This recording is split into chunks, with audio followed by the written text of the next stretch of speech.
ഒരു പൂ മാത്രം ചോദിച്ചു, ഒരു പൂക്കാലം നീ തന്നു.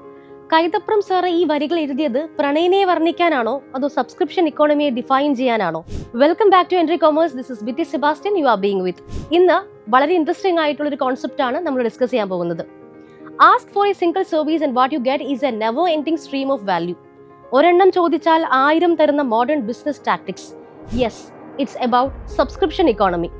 മാസം മാസം കുഞ്ഞിനുള്ള ഡയപ്പർ കടയിൽ പോയി വാങ്ങിച്ചവർ ഇപ്പോൾ ആമസോണിൽ 1 വർഷത്തേക്ക് സബ്സ്ക്രിപ്ഷൻ എടുക്കുന്നു. ഫലമോ, എല്ലാ മാസവും കൃത്യമായി ഒരു ദിവസം വീട്ടുവാതിൽക്കൽ സാധനം എത്തും. സിനിമ കാണാൻ സിഡിയും ഡിവിഡിയും വാങ്ങിയിരുന്നവര് നെറ്റ്ഫ്ലിക്സ് സബ്സ്ക്രൈബ് ചെയ്യുന്നു. കൂടാതെ പാട്ട് കേൾക്കാൻ സ്പോട്ടിഫൈ, പ്രൊഫഷണൽ നെറ്റ്വർക്കിങ്ങിന് ലിങ്ക്ഡ്ഇൻ സബ്സ്ക്രിപ്ഷൻ തുടങ്ങി ഗ്രോസറി ഷോപ്പിങ്ങിന് ബിഗ് ബാസ്ക്കറ്റ് വരെ. ഇപ്പോൾ സാധനങ്ങൾ വാങ്ങുന്നു എന്ന് പറയുന്നതിന് പകരം സബ്സ്ക്രിപ്ഷൻ എടുക്കുന്നു എന്നതാണ് പുതിയ ശൈലി. We are diving into a powerful business model that's changing the way companies earn revenue, track performance and even how we as consumers interact with products and services. Media and entertainments, softwares, e-commerce, education തുടങ്ങിയ എല്ലാ സെക്ടേഴ്സിലും subscription model വലിയ രീതിയിൽ മാറ്റങ്ങൾ കൊണ്ടുവന്നു കഴിഞ്ഞു. മുൻപ് ഒരു software manufacturer പറയുന്ന വിലയ്ക്ക് അത് പർച്ചേസ് ചെയ്തിരുന്ന സ്ഥാനത്ത് ഇന്ന് നമുക്ക് ആവശ്യമുള്ള ഫീച്ചേഴ്സ് നമുക്ക് ആവശ്യമുള്ള ഡ്യൂറേഷനിലേക്ക് മാത്രമായി ആക്സസ് ചെയ്യാനുള്ള കസ്റ്റമൈസ്ഡ് ഓപ്ഷൻസ് ഇവിടെ ലഭ്യമാണ്. ഇത്തരത്തിൽ ക്ലൗഡ് ബേസ്ഡ് സബ്സ്ക്രിപ്ഷൻ മോഡൽ കൊണ്ടുവന്നതോടുകൂടി അഡോബിന്റെ റവന്യൂ 5 വർഷം കൊണ്ട് 3 ഇരട്ടിയാണ് കൂടിയത്. Education platforms, clothing, fitness, grocery shopping തുടങ്ങിയ സെക്ടേഴ്സിൽ സബ്സ്ക്രിപ്ഷൻ മോഡലിൽ തന്നെ വലിയ കസ്റ്റമർ ബേസ് ആണ് സ്റ്റാർട്ടപ്സ് ക്രിയേറ്റ് ചെയ്യുന്നത്. മുൻപ് ഒരു ട്രാൻസാക്ഷൻ നടന്നു കഴിഞ്ഞാൽ ഇറ്റ്സ് ഡൺ.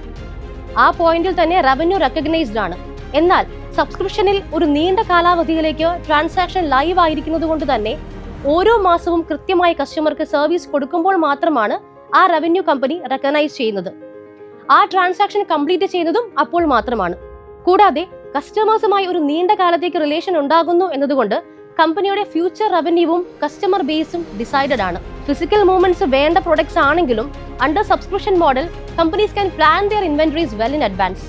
അതുകൊണ്ട് തന്നെ അക്കൗണ്ടിംഗ് പ്രൊസീജിയേഴ്സിൽ കാര്യമായ മാറ്റങ്ങൾ നമുക്കിനി പ്രതീക്ഷിക്കാം. ടെക്സ്റ്റ് ബുക്കിൽ ഈ മാറ്റങ്ങൾ വരാനായിട്ട് കുറച്ച് സമയമെടുക്കും. ഇത്തരം മാറ്റങ്ങൾ കറക്റ്റായി അപ്ഡേറ്റ് ചെയ്യുന്ന കൊമേഴ്സ് കോഴ്സുകളെ പറ്റി അറിയാനായിട്ട് എൻട്രി കൊമേഴ്സിനെ കോൺടാക്ട് ചെയ്യാം. ഇതുവരെയായും ഒരു സബ്സ്ക്രിപ്ഷൻ പോലും എടുത്തിട്ടില്ലെന്നാണോ ആലോചിക്കുന്നത്? എന്നാൽ പിന്നെ ആദ്യത്തെ സബ്സ്ക്രിപ്ഷൻ എൻട്രി കൊമേഴ്സ് തന്നെ ആകട്ടെ. ഇങ്ങനെ ഒരു പുതിയ ബിസിനസ് മോഡലിലെ ജോലി സാധ്യതകൾ എങ്ങനെ എക്സ്പ്ലോർ ചെയ്യാം, എങ്ങനെ നിങ്ങൾക്ക് സ്വയം അപ്സ്കിൽഡ് ആകാം എന്നറിയാൻ ഞങ്ങളുടെ അഡ്മിഷൻ കൗൺസിലറുമായി നിങ്ങൾക്ക് സംസാരിക്കാം. നമ്പർ താഴെയുണ്ട്. കൊമേഴ്സ് ആൻഡ് ഡെയിലി ലൈഫ് വീഡിയോസിനായി കാത്തിരിക്കും. Thank U.